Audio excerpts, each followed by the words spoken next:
Welcome to the 7th episode of Mixed Media Reviews. My name is Kelsey, and today I'll be talking about a book. This week's book is They Wish They Were Us by Jessica Goodman. I had seen this book pop up a few times on Bookstagram, BookTube, the other book nouns, and the cover is really what piqued my interest enough to finally buy the book. The cover shows 5 gold necklaces laying across a green plaid background, spelling out each word of the title. They wish they were us.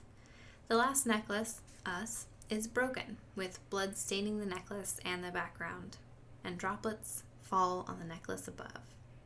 Overall, it's a rather compelling cover for this book. This book focuses on Jill Newman, who's about to be a high school senior.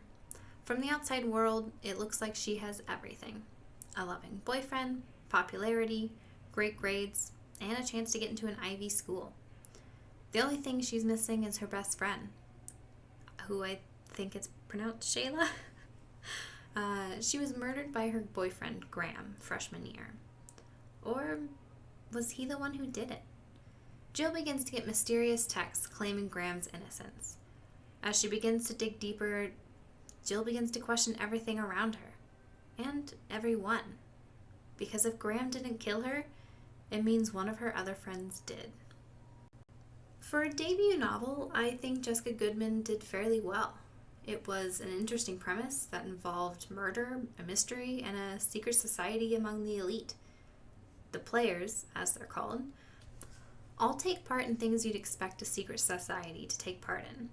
Cheating for better grades, drinking, underage, parties, being popular, and it even has a far reach into the real world beyond high school. I like that you could feel it during Jill's investigation, unsure of who she could trust. It did kind of seem to take it a little too far at times, but we all know some adults that are very much still in high school, and if they had been part of a secret society, would still be doing everything they could for that secret society. Jill was alright for a main character.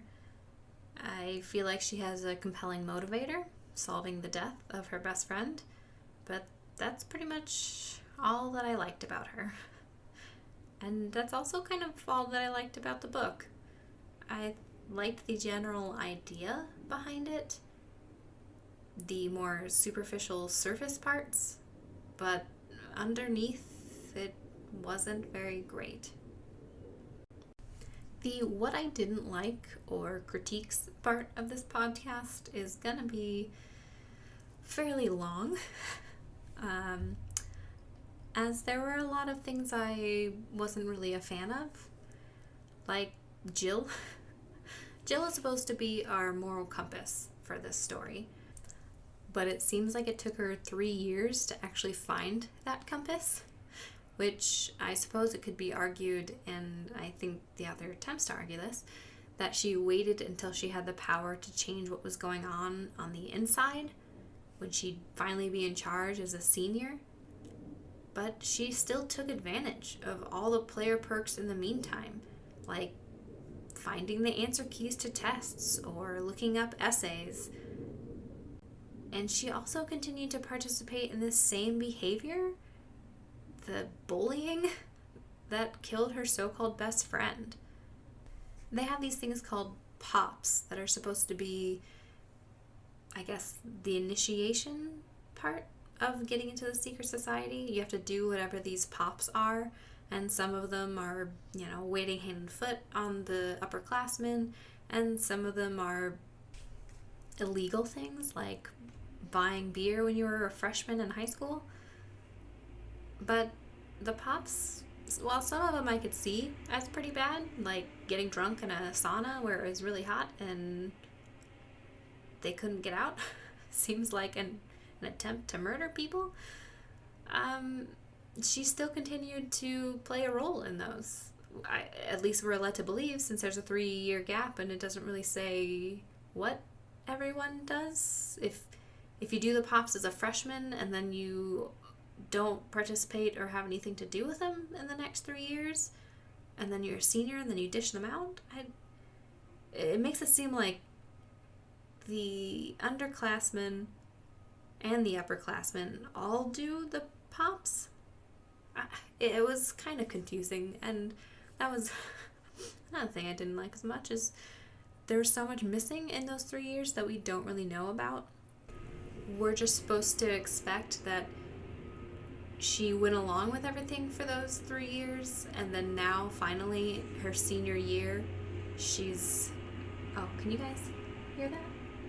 There's a lot of construction near my house, so there's always background sound. So I'm gonna pause for a moment. Right, so where was I? Yes, the timeline. So her best friend dies freshman year, I think around like halfway through the year or something like that, or maybe it's October, maybe before homecoming or something. And then we jump to 3 years later, after she's been continuing being a part of the society and benefiting from the perks enough that she's top of the class and has been going to parties and getting into, shenanigans and whatever. Then we meet her 3 years later, and somehow she's waking up and realizing how terrible everything is. And then we don't get an explanation as to why she suddenly has had this crisis of conscience. Maybe it's because her brother's about to be tapped as a player, and it got her thinking that he's going to turn into one of these jerks that she's friends with. But that's about it. I guess she either suddenly grew a conscience or her guilt caught up with her. It's never really explained. So I wasn't really thrilled about Jill, if you couldn't tell. I was hoping that literally any other character would be found to be enjoyable, but all the other characters also seemed terrible.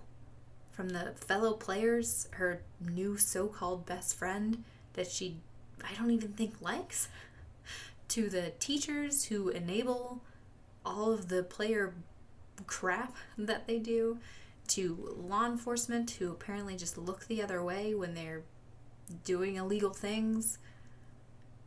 And not a single character even had a redemption arc. They were just terrible from the beginning to end. None of them had any consequences. They just sucked. And I guess with a title of They Wish They Were Us, I should have known how full of themselves every character would be, but it was still hard to get past. And I just really wish that we had seen some change. But it didn't really exist. I also knew who the killer was as soon as they were introduced. I think it was super obvious that that character was going to become the killer. Which I guess is fine. Not everything has to be super shrouded in conspiracy, but that just made me that much angrier to see how slow she was at connecting the dots. And I get that I'm an outside perspective, so maybe I don't have that same connection where I'd be hesitant to think the worst about a person that I've known. But still, that's what writing is for, to make me feel connected to the person that I wouldn't want to be upset. I don't know. It was super obvious. And her constantly not connecting those dots was getting harder and harder to read. Another thing that made it harder to read was the flashbacks. There were way too many in this book. Sometimes it was hard to remember where we were at in the story. I mean, I read for 30 minutes a night, so I put down a book, and sometimes it might take me a little bit to figure out where I was left off, but this one was especially difficult. I understand that we need to look back to introduce more about a character who has been dead for 3 years, but it was far too often and for far too long. It would happen right in the middle of a conversation between two characters, and these weren't flashbacks that were just like a smidge of information or a paragraph or two. It was pages with more dialogue, and it would be confusing to figure out where I was. Are we in the past? Are we in a past in the flashback within a flashback? But then there were also flashbacks for things that didn't even need it. It was too much information about a character that wasn't even necessary for anything that we needed to know. Or it was about something that could have been stated in her thinking, the narration of the story, or between two characters in the present talking about something. But instead, it was just always told in flashbacks. And it was too much. In case you haven't noticed, with my continuous repeating about the 3 years, I didn't like that the story took place 3 years later. It kind of makes sense once you find out about some information that pops up as to why this is only coming out now 3 years later, but this easily could have still happened the same way, and it could have been a much more compelling story if it was set right after the death of her. It didn't have to, start out and then we experience her death or anything. I like that we come back after. It's interesting, it creates intrigue. We don't really know what happened the night where she dies. But if we had picked up maybe her sophomore year, a few months after the death, where she's kind of still grieving but kind of moved on, that would have been such a more compelling story. We could have seen her struggling with everything that's going on, with maintaining the ruse that she still wants to be a part of the society. It could have been so much better, but instead it takes place 3 years after, where we have no idea what was happening to her in those 3 years until she suddenly wakes up and goes, oh, oops, this is all terrible. I'm part of something that's bad. Instead, we have a character who is trying to be this morally superior, better than everybody else person, who at first I thought she genuinely didn't participate in everything, that she was just kind of following the motions, that she would pretend to be part of this secret society because, whatever people's reasons are to be a part of those societies, but that she wasn't going to partake in a lot of the things that they were doing that were morally questionable. But we find out that she did give in when she was a freshman into looking up the answers to a test, and that she continued to do so the entire time she was in school. So where is she coming from? So she took part of all of this her entire time she was in school. She benefited from it. She saw the privileges of it. And then now when she's finally going to reap those benefits and go to college, now she's finally, all of a sudden, no one else should be part of this. My brother shouldn't be a part of this. It seems like if she had just started her story right afterward, then she could have been that moral shining compass in the dark of everybody else's sins. The story could have been a lot better. But, like I said, it's her debut novel, so hopefully things get better for her. The last thing I want to talk about is something that's pretty small, but it's something that bothers me every single time there's a storyline where they're going to college, but it's all contingent on getting a scholarship. And it's a scholarship specifically to a very expensive Ivy League school. I understand not wanting student loans, and I can understand picking a school where you have a scholarship versus one that you don't, or that whichever school you get a scholarship to, that's the one you want to go to. I get that. Loans are terrible. I hate them. I have them. And they suck. And I wish no one had to have them. But student loans do exist. And plenty of people use them to pay for school. And to just ignore them so that they can add tension to a story of, will they go to this college? Will they be able to get in and financially and blah, blah, blah. It just seems so much less realistic to me. Even if you just mention that they don't want their kid to be strapped with debt so early in life, or maybe that they don't qualify for financial aid and would have to get private loans, and those are even worse than government student loans. Literally anything else. Just mention that they exist and why they've been ruled out. But instead, they always talk about this whole, like, the parents are worried and they can't afford it, and the kid's upset because, oh, I just want to go to the school, but my parents won't be able to afford it. Or either don't go to an Ivy League school if you don't have rich parents, or get student loans because it's your problem. You're the one who wants to go to a ridiculously overpriced institution just so you can have their name on your degree, acting like you can't do anything in life unless you go to these specific schools. It always bothers me because it's in like every single getting into college trope. Just mention student loans and I'll be happy. So would I recommend this? Well, if you thought Pretty Little Liars was excellent storytelling, then you'd probably also really enjoy this book.